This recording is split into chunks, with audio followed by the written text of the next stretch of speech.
Yes, that is the Journey to the West background music. Uh, somebody got it right. So hello, everybody. Thank you for joining our event this afternoon on a platter briefing for food delivery landscape. Okay, my name is Yolin. I'm the CEO of Momentum Works, and I'm excited to bring you through this talk today. So today we are going to have Jianggan, Crystal, and Vion in this briefing as well, just to share with you a bit more about the food delivery report that we released yesterday. Next slide. Let's go.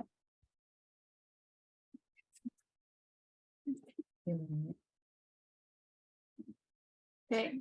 So before we start, I want to wish everybody who will be celebrating the upcoming Lunar New Year, happy Lunar New Year. It is the year of the rabbit for most of us, and it is also the year of the cat for our friends here there in Vietnam. So we thought it would be an interesting year to give these two characters some profile time today. So happy Lunar New Year.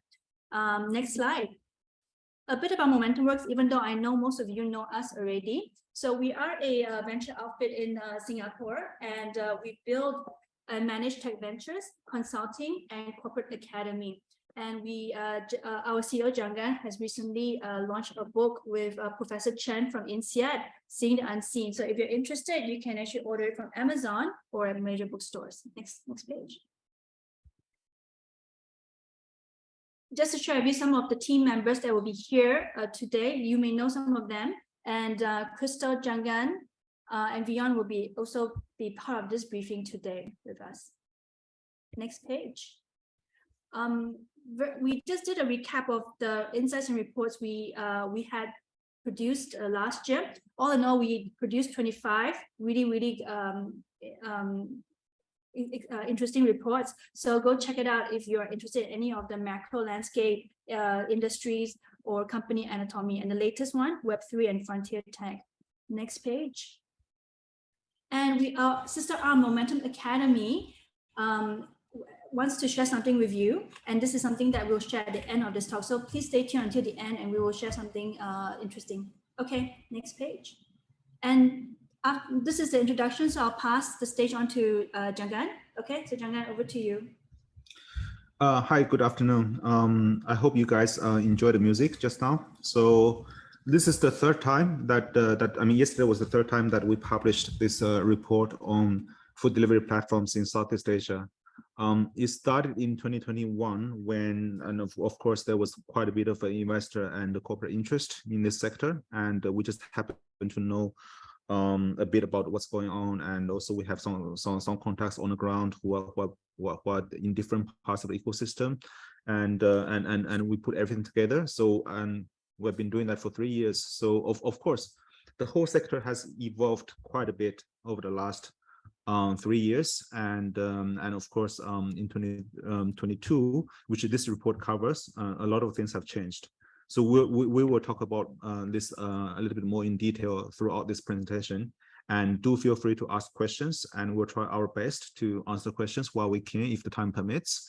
And as usual, if we don't have enough time to answer all the questions, we're happy to just take them and answer them and publish them on our blog, The Lowdown. Next page, please.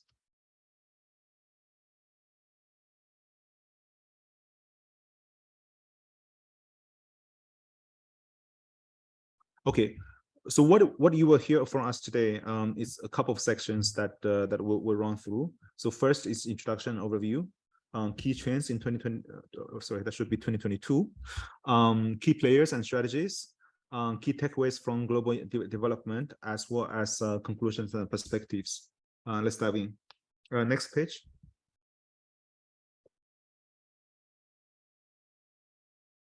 Well, some food. Next page.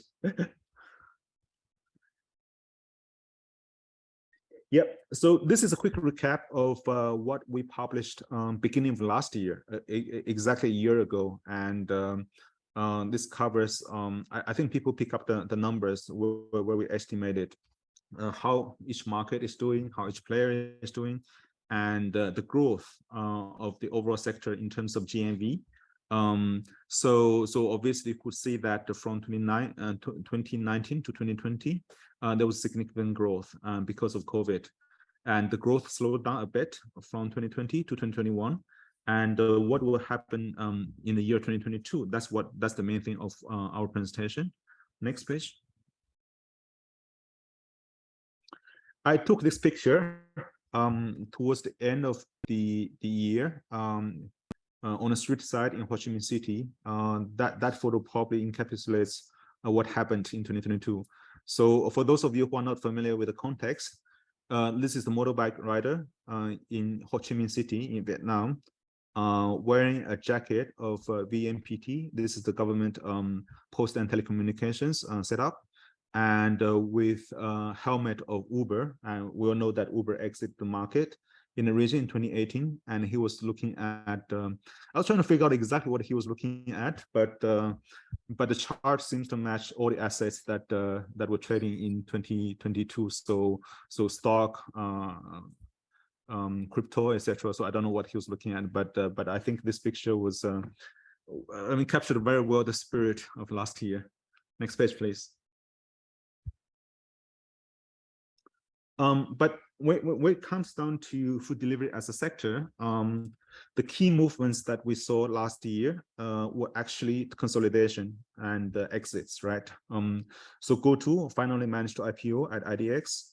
Foodpanda entered the previous year in Japan and left. So there was a bit of acquisition in Europe, in Brazil, and elsewhere. So back to Asia, and you do see that Grab acquired Jaya Grocer.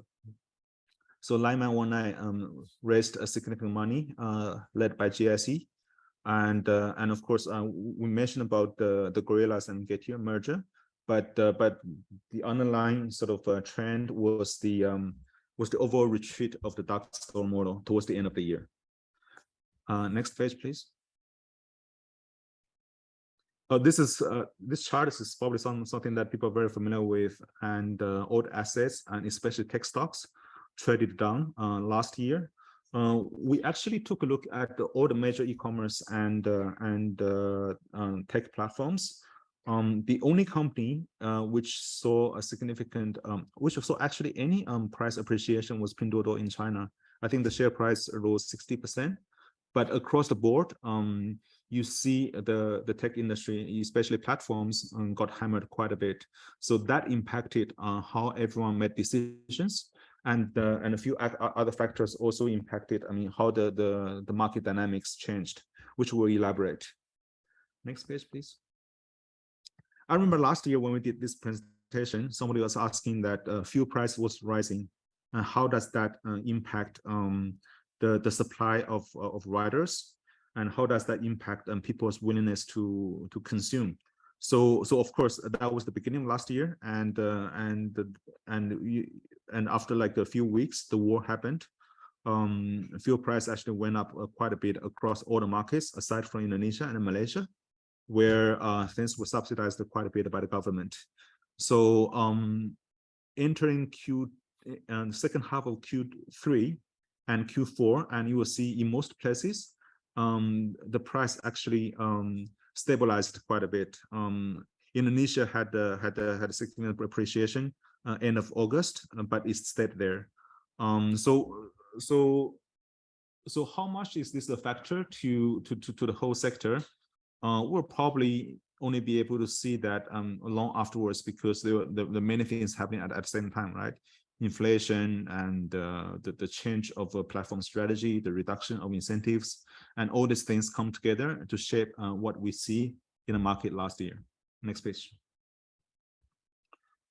So this is estimate. The good thing about this year is that we were able to make some cross-reference checks with some of the clues revealed in the company's financial statements, because most of the regional players are either public or part of public companies. So there were some data points that we could reference. And this we track all the way back to 2018, and you would see that from 2021 to 2022, the growth is the slowest that we have seen across the board. So what exactly is causing this? Next page, please.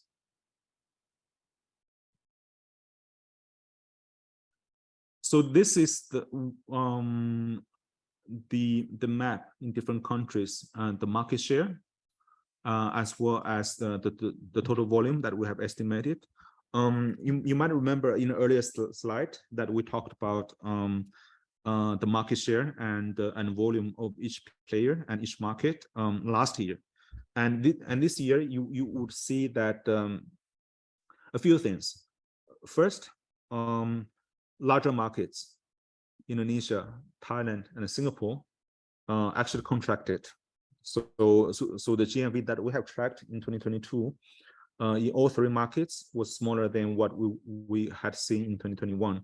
And of course, the few factors that I mentioned about just now would all have a play, but in different markets there are some slight nuances which play differently. So for instance, in Thailand, you guys probably know that the government gave quite a bit of subsidies to consumers for food delivery, and that subsidies were played out in 5 phases, and the last phase ended in October. So the reduction of subsidies, 50-50 subsidies, actually impacted the demand quite a bit.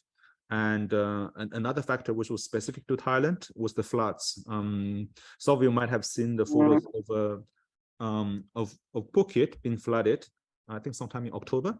So the weather actually impacted the volume of supply and demand. And so these are the 3 major markets, and of course Singapore was impacted, I think largely because offline was returning. And those of you living in Singapore would know that actually going offline to take going offline to take a meal is actually not that difficult. So the return of offline actually impacted the volume in Singapore quite a bit. So the smaller markets, the Philippines, Malaysia, and Vietnam specifically, actually all grew in size. I've personally been to some of these markets actually quite a few times last year, thanks to the resumption of travel. And we do see that a few players actually expanded. So for instance, I mean, Shopee Food in Malaysia, in 2021, they were just in the Klang Valley, but last year they expanded to 4 more cities. So so this is interesting dynamics. And of course, we look at the GMV estimate of different players. So we will talk a little bit more about these different players because the GMV that they are able to generate for last year was impacted by a few factors, and we'll look at these factors. Next page, please. Oh yeah, there's a question. Would you share more details about how these estimates are generated? We'll talk about this a little bit more in a Q&A session, and we'll share with you how we actually arrive these numbers. Next page. Some trends. I think Crystal, you can take over. Yeah. So in this report, we have identified 3 macro trends concerning food delivery market, returning of dine-in, fragmented digitization of F&B, and platform entering food discovery. I will explain all the trends in details in this sector. So first, return of offline. So as Jianggan mentioned, food delivery platforms have faced headwinds in the past year, not only the difficult capital environment for all tech players, as well as post-COVID reopening.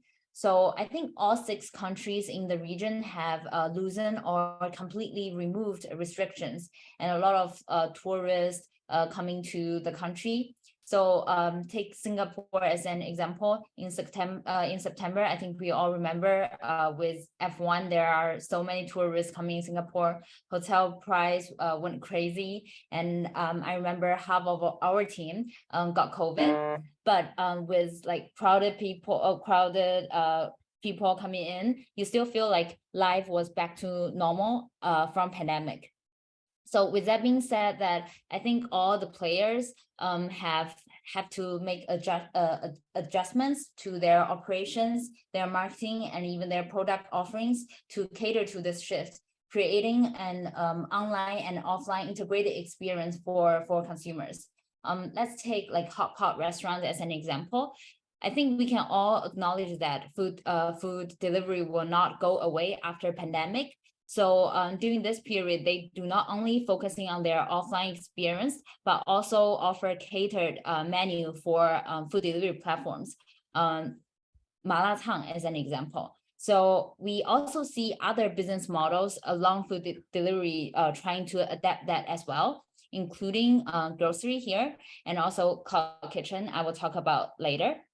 So in terms of grocery first, we do see that in last year, dark store model faced challenges. In China, we see like Miss Fresh closed down, and there are other like dark store operators facing difficulties. In Southeast Asia, we see players like Grab and Foodpanda. They either stop or scale down their dark stores in some markets.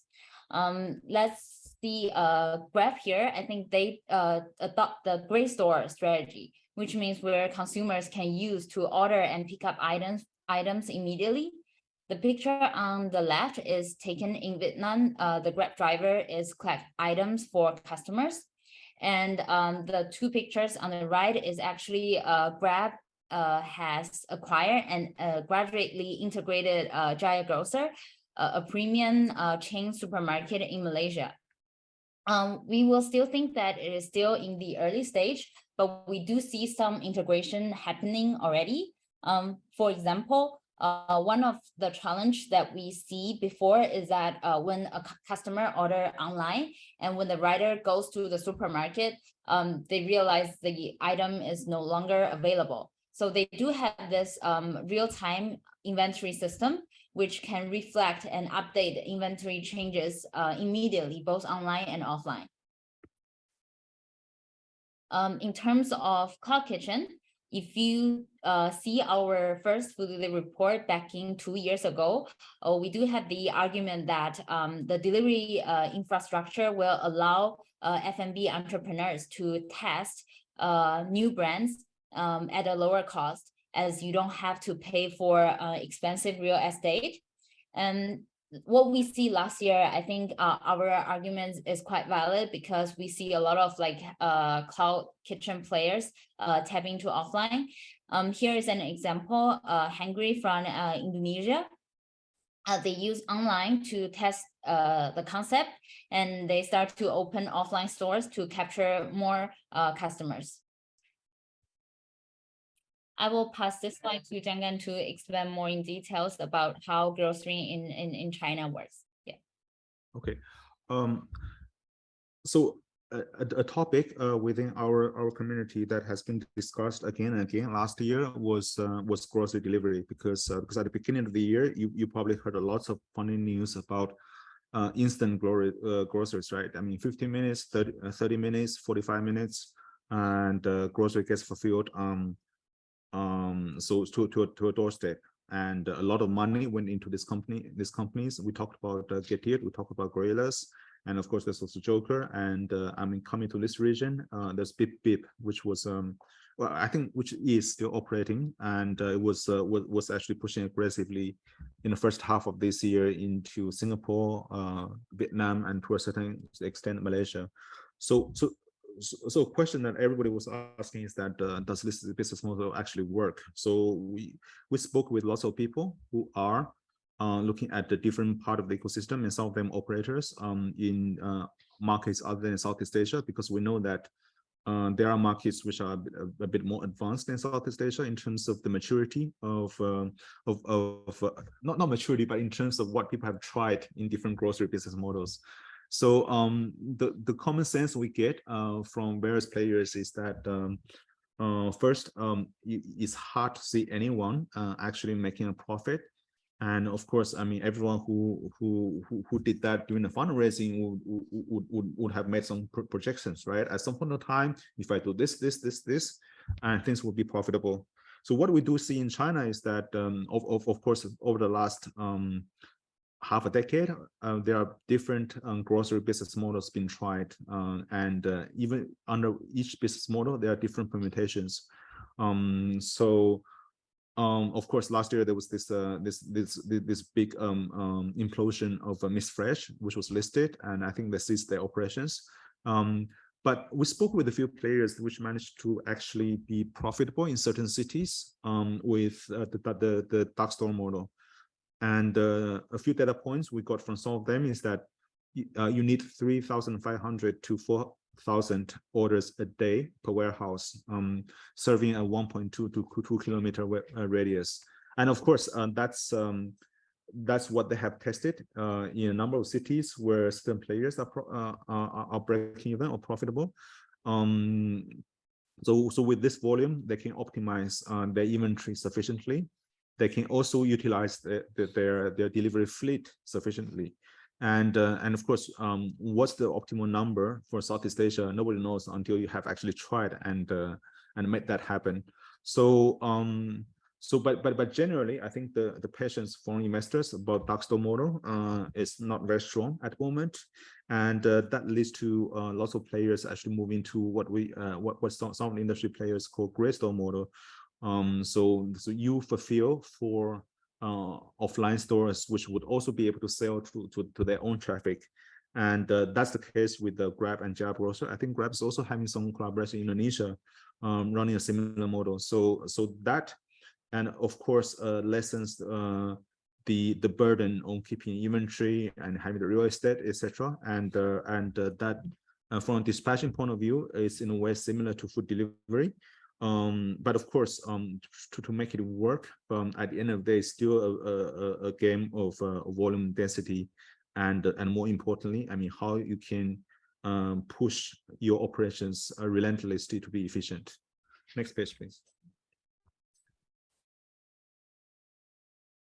Okay, so here's the second trend. We have seen that pandemic has accelerated the development of digital solutions, but it also creates fragmented digitization for the food servicing industry. On the left, that you can see it's very common to see a merchant using separate systems for POS, for menu ordering, CRM, marketing operations. And on the contrary, you see that in China, the leading food delivery platform Meituan has already taken the initiative to consolidate POS, menu ordering, payment into one single system. So we do see platforms in Southeast Asia take similar approaches, and we will discuss this in details in later sectors. So here is trend 3. Delivery platforms tap into food discovery to capture traffic. So with offline coming back, people are looking for more trustworthy recommendations for where to eat. And I think now commonly people would use social media on Xiaohongshu, which is a Chinese platform. All the audience speaking Chinese will find it very familiar. It's more like, it's like Pinterest, the combination of Pinterest and Instagram, where you can go for like organic content from users. And there's also TikTok that everyone is very familiar with, looking for recommendations. And delivery platforms naturally want to tap into this sector because I would say that they have some like natural advantage. What I say here is like rating system, because food delivery platforms, they can easily gather and consolidate reviews, ratings, recommendations from consumers, and consumers can compare different restaurants easily. For people who are in China, you must be familiar with Dianping, and for people from the US, you must know Yelp. With that rating system, I think both platforms are able to bring out the list of the most popular restaurant, which gives consumer to choose a restaurant from the list. I do see that platforms in Southeast Asia might have similar potentials to use the rating system well. And until now, there is no equivalent of China's Dianping at a regional level in Southeast Asia, but we still want to see what will happen in the next few years. Key players and strategies.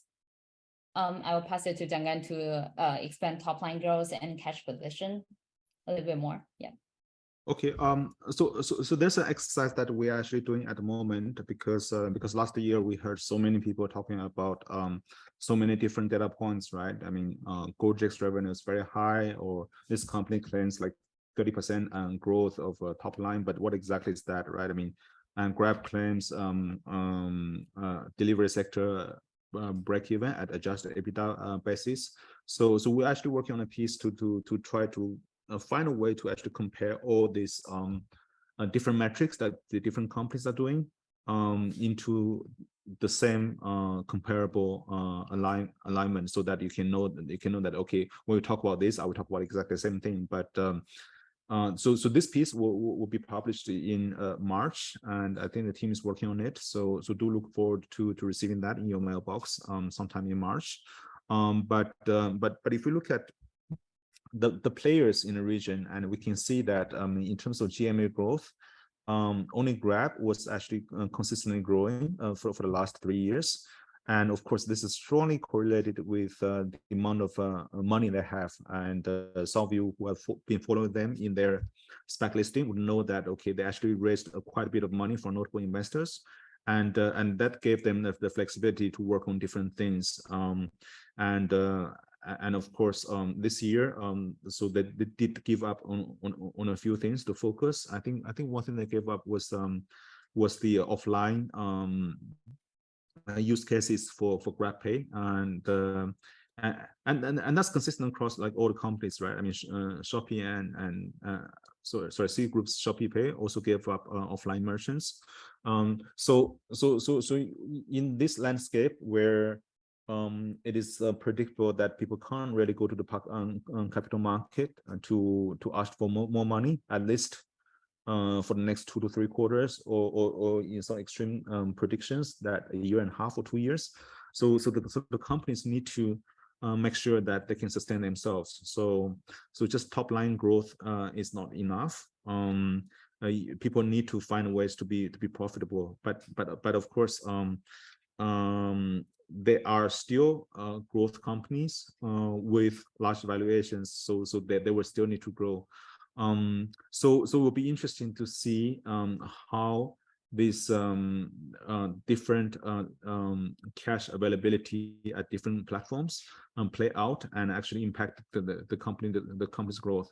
And we know that it was reported that that Foodpanda is in talks with Laiman One to divest assets in Thailand, a business where they initially had a significant market share, but because of a certain incident with some protests about a year and a half ago, and they lost the market share. I think lost about 10% market share. They managed to recover, so that business became something that they're probably keen to divest, and is already in the news. We do probably see that a few other markets will probably need to be divested as well. And of course, next year there's something interesting happening. Meituan has already announced that they are going to cross into Hong Kong probably in Q2 this year. So how that is going to impact the Foodpanda and Deliveroo, both are, I think Foodpanda is absolutely leading, and Deliveroo also has the significant market share in Hong Kong. So if Meituan manages to penetrate through the market, I think that will impact a number of players' strategies, and will further impact, I mean, how things will play out in Southeast Asia. And we can make similar sort of scenarios for e-commerce, which we'll talk about more about sometime this year. Next page. Yeah. Oh, Crystal, sorry. Yeah. So I think here's a little bit more about what happened last year. And most of the companies we list are regional players, and there's also Laiman One. As Jianggan mentioned earlier, it raised US $265 million in Series B, so they're in a good position in terms of cash. If we look at other regional players, what happened this year is Grab closed down dark stores, Foodpanda scaled back dark stores, exited Japan, and there's rumor that they're selling their Thai business to Laiman One. and Gojek talking about rationalized supply and demand, and Shopee, they shift back their focus to their core business, e-commerce. I think this is aligned with their consistent message, profitability. Here are some quotes that we put it there, so you can see that I think most of the message is about profitability. I will pass it to Vion on this topic a little bit more about how players, what are the approaches they can take to achieve profitability.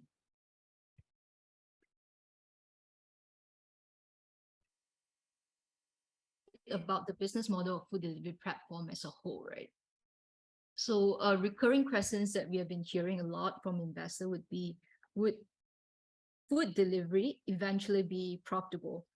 And with the current pressure from the capital market for food delivery platform to be profitable, what are the platform doing to increase or reach profitability?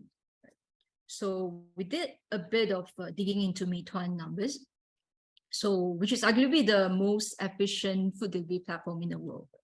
So operating margins is around 6%, right? So this shows that eventually food delivery platform is a thin margin business, given the very heavy fulfillment costs that's involved.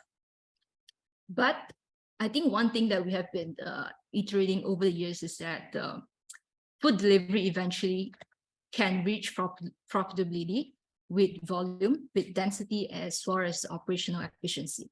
So in this case, we see similarly this year in Southeast Asia, a lot of recurring themes is evolving around cutting costs, or secondly, expanding into ancillary revenue stream.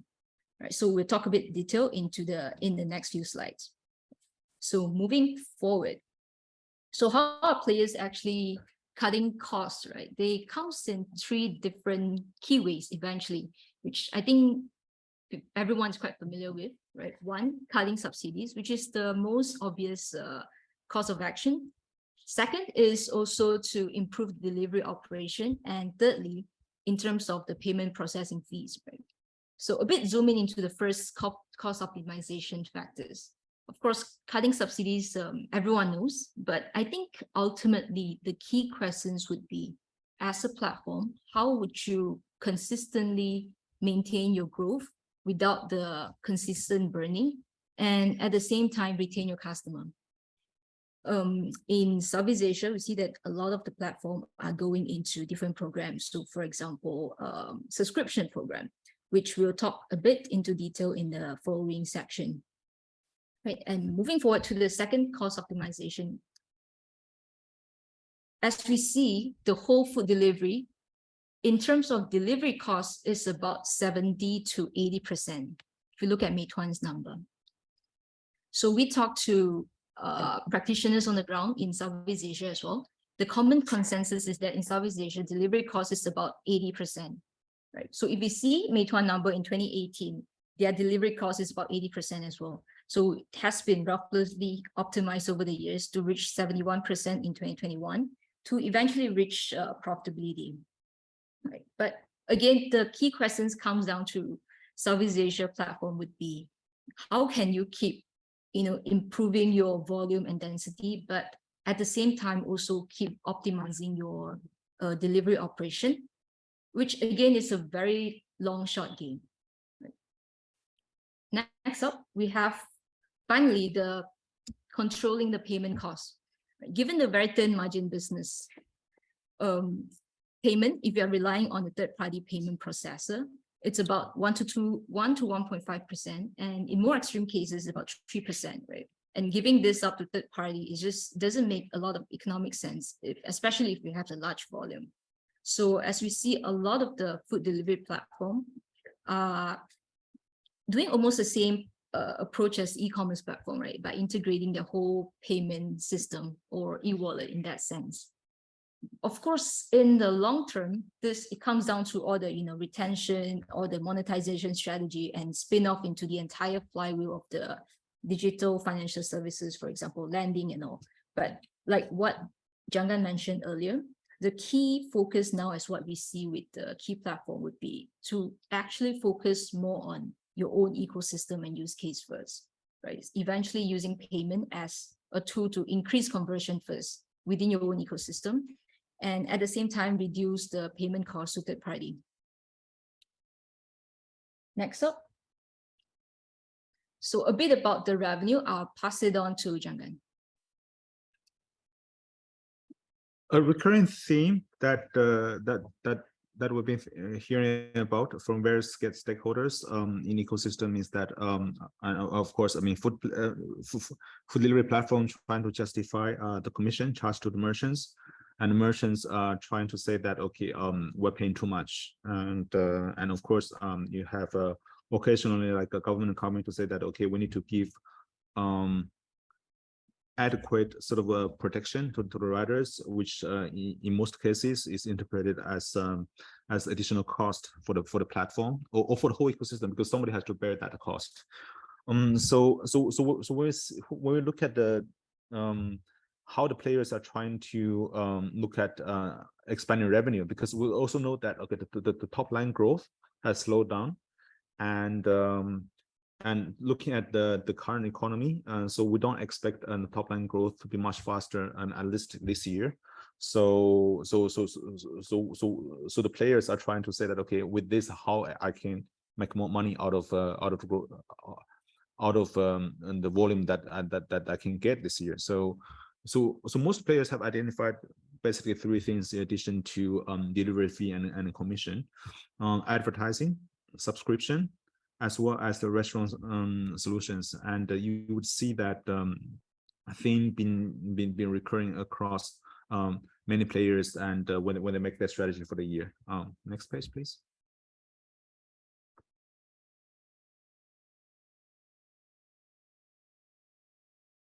So the ads, we know that that if you look at if you are actually living in a region in different countries, if you actually play with the platforms in your region, and sometimes you will see the banner ads, sometimes you will even see search ads, and sometimes you see brand partnerships. So for instance, some of the FMCG brands, beverage brands are actually working with some delivery platforms to try to increase the beverage that's been picked up at the individual's orders, right? So there are lots of things been tried out, and our sense is that there are really different bands of potential customers. I mean, large chains which have a more sort of complete corporate setup, and would have marketing and advertising budget. And I think more and more of them are becoming more receptive towards actually paying for delivery platforms for advertising, for brand partnerships. For the smaller merchants, we do see the difference between Southeast Asia compared to China and South Korea. And South Korea specifically, and small merchants know and are willing to pay, because they know that, okay, this is part of the cost that they want to do to generate a sale. I think in this region it's not that straightforward yet. Some people also talk about, I mean, these platforms leveraging their customer base to sell ads to more than just merchants, right? I mean, because they have the customer access points, and they could sell the ads in a programmatic way, similar to what Facebook and Google is doing. Our sense is that that's still in very, very early stages, because the inventories that these guys have been putting together are still in a way limited. So at the moment we see the most potential coming from merchants and brands actually spending on it. Okay, next page, please.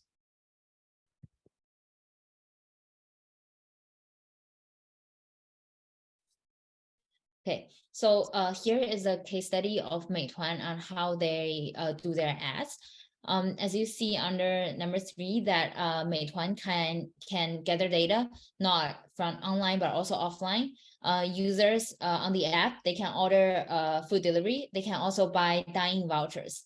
With that being said, Meituan has the data of consumers on their location, on their preference of cuisine, on their acceptable price range, and therefore they can provide more customized ads on both like notification, and they will recommend a restaurant based on consumers' preference.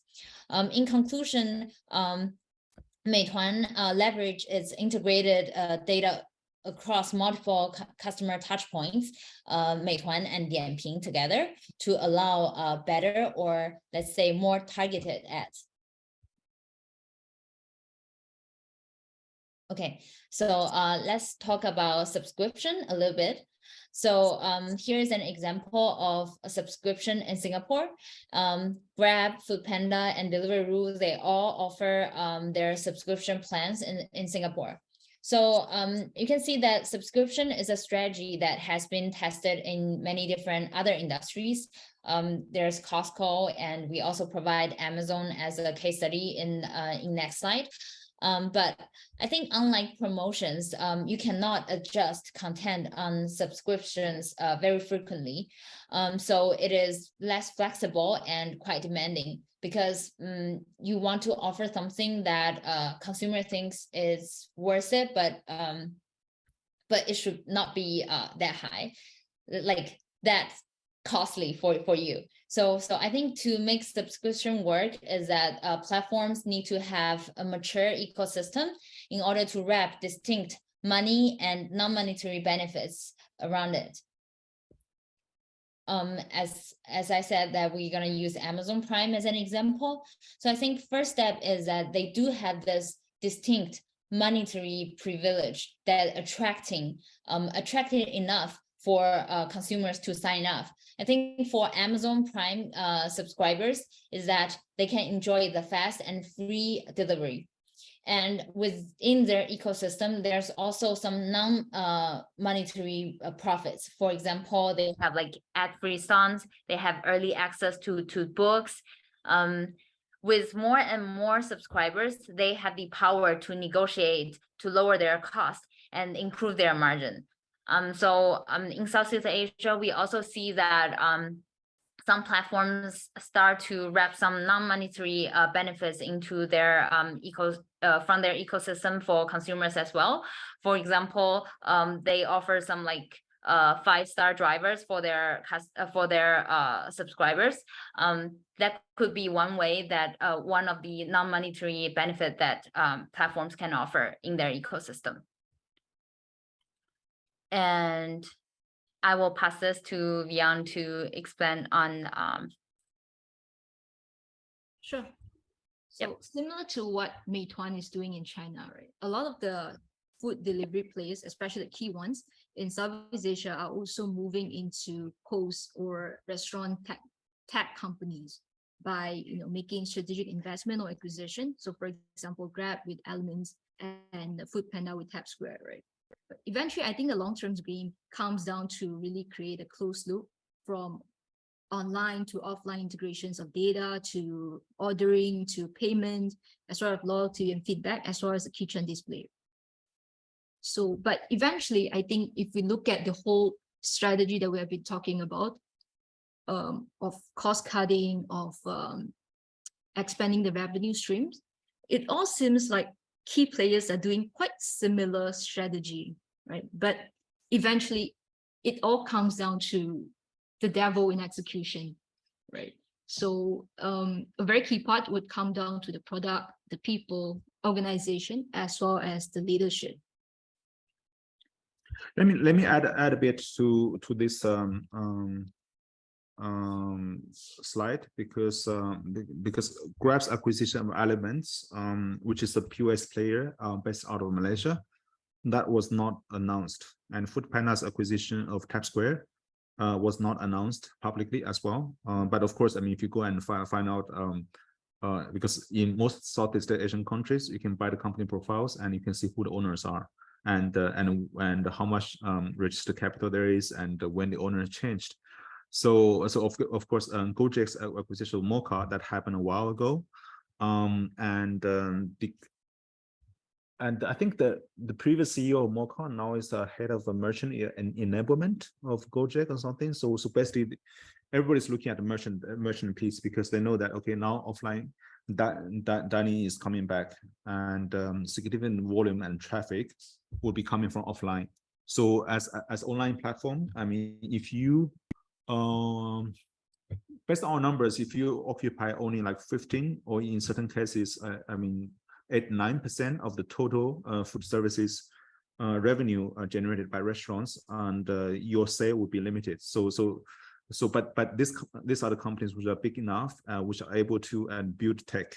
So having more control over the traffic at the merchant side, and knowing exactly what customers they serve, knowing exactly how much they're buying, etc., would actually give these platforms a lot of leverage. And I think we see the same e-commerce as well, right? I mean, we see the platforms which burn lots of money, get lots of customers, but at the end of the day, they realize that the most important thing is still to control the supply. And if they have good relations, if they have the good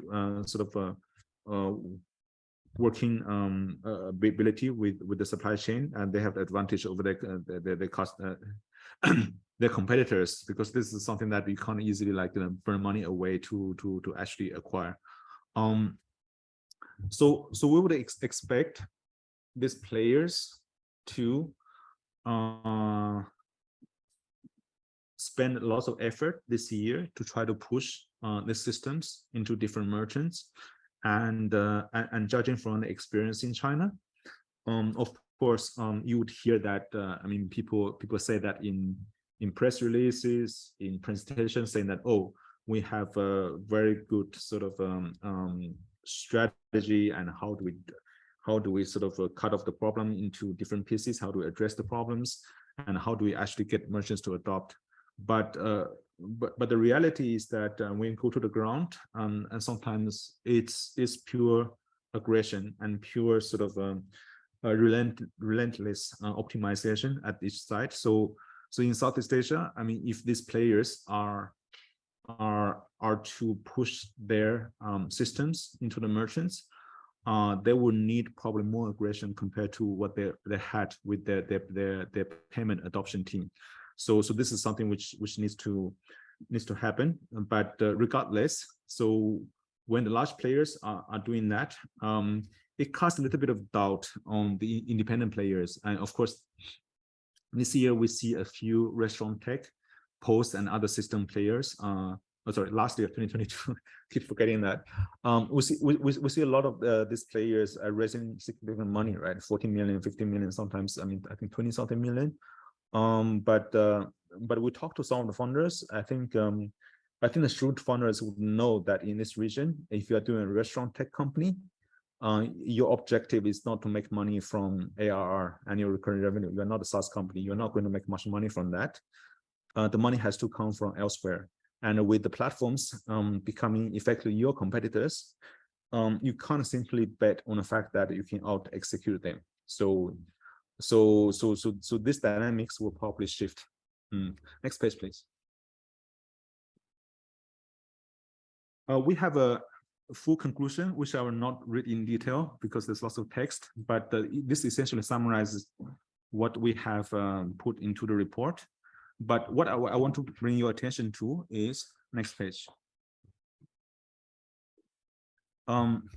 These are the 3 pictures which I took in Vietnam around the same time of the image I showed you in the beginning. What can you see? So on the first image, this restaurant, of course, Baimi invested a lot in this restaurant, right? I mean, in the beginning, and put a full branding, even the color and stuff. And look at the rider waiting in front to get food. It's a Grab rider. The second image, 2 Shopee riders during lunch hour taking a bike. I don't know where they were going, but it's kind of amusing to see 2 of them who were doing together. Clearly, they were not delivering food. And the third is actually rider. I mean, some of you might not be familiar with that jacket. It comes from B, Vietnamese domestic ride-hailing platform. But the guy is wearing a Shopee food helmet, and he was delivering groceries for Shopee food. So what I'm trying to say with this image is that in the beginning of the development of the whole sector, you will see that the companies are trying to find ways to control the supply, to control the riders, to control the consumers. But at the end of the day, exclusive contracts don't work. I mean, even if you give riders a very nice jacket, it doesn't prevent them from delivering food or groceries for somebody else. So how does a platform eventually win in a game? If you look at what happened in China, what happened in South Korea, it still goes back to the question that we have been talking about over the years, right? I mean, how do you achieve operational efficiency based on density and volume? And the tricky part about Southeast Asia, as we have been discussing over the years, is each city is different, each country is different, and how do you operate your organization in a way that that you have the economies of scale? Because at the end of the day, if you just build a platform just for one city, it doesn't make sense because it's quite costly. But how do you also balance that with catering to the topography, the population density, the consumption power of different cities and of different customer segments? So this will also lead to the question that that I think people have been asking over the years as well, how big this market really is. We do believe that the higher end of the market would give the platforms a profitable business at some point of time. But how long does it take to penetrate to the masses and make this a truly large platform play? It will probably take a few years, and I do think that the players need to have that patience, and I do see that the players, I mean, judging from what they have done last year, and they are exhibiting that that patience, and they are trying to look at the long term. Next page, please. Pass to Yoli. Okay. Whilst the questions are coming in, I would like to let you know that Momentum Academy, we've been talking about food delivery and the market for about almost an hour, and we thought that would be a very interesting time to launch our Momentum Academy case studies. Meituan was one of the companies that was actually mentioned in this food delivery platform, and we've been using them as a reference point of what is an efficient and company. So the team has actually came out with a case study to actually deep dive into Meituan in its early days. So this case study will aim to help you navigate the following questions that you can read on the right. The good thing is that this case study will be sent to you in the thank you email that will be sent over shortly. So I won't go through detail, but just FYI. So then on that note, next page, Crystal. I would like to just move this time to Jianggan, Crystal, Vion for FAQ. Okay, we have about 7 more minutes. 7 more minutes. We probably don't have enough time to go through all the questions, but we'll try to see how much we can. And if you have additional questions, just keep them coming. We'll make sure that we answer it and share on our blog. So first question, is that journey to the West background music? I think Yulin has already answered that question.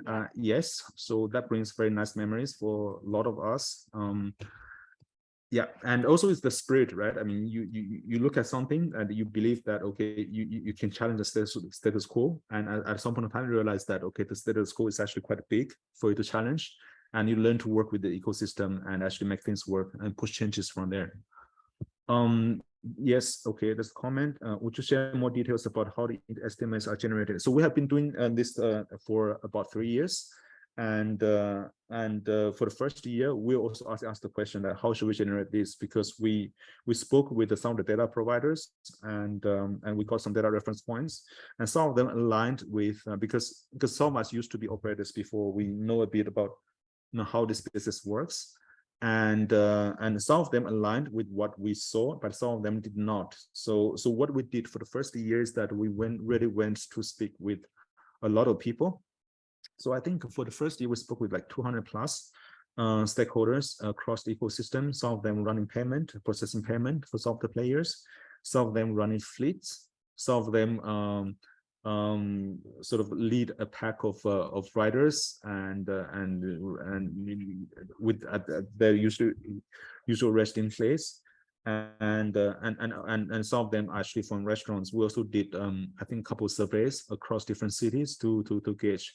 So what we did is that we got actually quite a lot of data points, and we used those data points to approximate what should be the rational sort of number. And afterwards we went back to these people saying that, hey, this is what we have based on what you have told us and what all the others have told us. Does it make sense? And quite often some of them would tell that, hey, this number makes sense, but that seems too high, or that seems too low. So we did calibration. So that is why this report, compared to all the other reports we have, takes most of the time. We start working in October and we finish work. Yeah, we spent a full quarter on it. Yeah. So but it has become a tradition and people like it. So and also it's good market exposure for us. Okay, Jianggan, we have time for one more question, and the rest we will please keep the questions coming. We will answer them in the FAQ that will be circulated in our blog. So maybe just choose one last question to answer. Let me just look. There's so many questions. Keep the questions coming, guys. This is really good.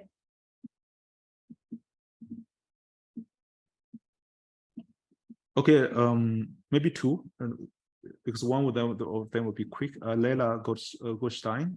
So will the recording of the webinar be shared with attendees? Yes, we'll share the deck at the end of the session through email. But the recording, I think, will be done sometime next week, and we'll share with you. Yeah. The final question, Jianggan, and on time.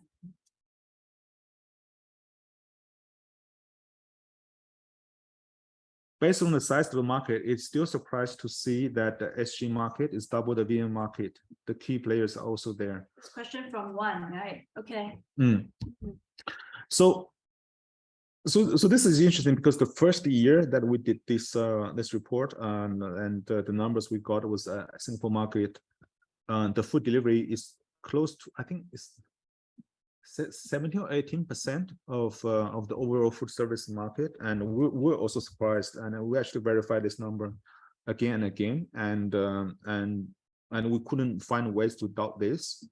And last year, I mean, when the major players started to become public, we also used our numbers we also used what they have released in their numbers to sort of cross-check the historical numbers we had.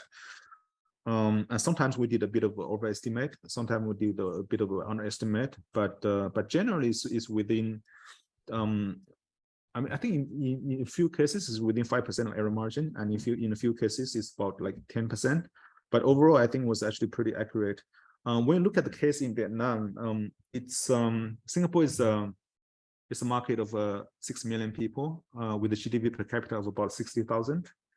Vietnam is about 100 million people, GDP per capita about 3,000. But if you really look at where most of the players are concentrated, Hanoi and Ho Chi Minh, combined population is about 15 million. And I don't know the city breakdown of the income levels, but I think it's rational to assume that Vietnam is smaller than Singapore in that market.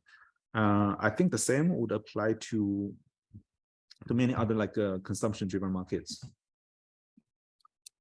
Okay, so I think on that note, that will be the last question that we have time to answer today. Yep. We will end 2 minutes beforehand. So keep the questions coming, and reach out to us at hello@mworks.asia if you have any burning questions that you'd like to discuss in private. We'll be more than happy to discuss this. On that note, I would like to say thank you very much to everybody who has attended today, and have a happy Lunar New Year. Okay. Do you want music? Oh yeah, why not? Let's do the music and let's close. Okay. So, okay. Thank you, everybody.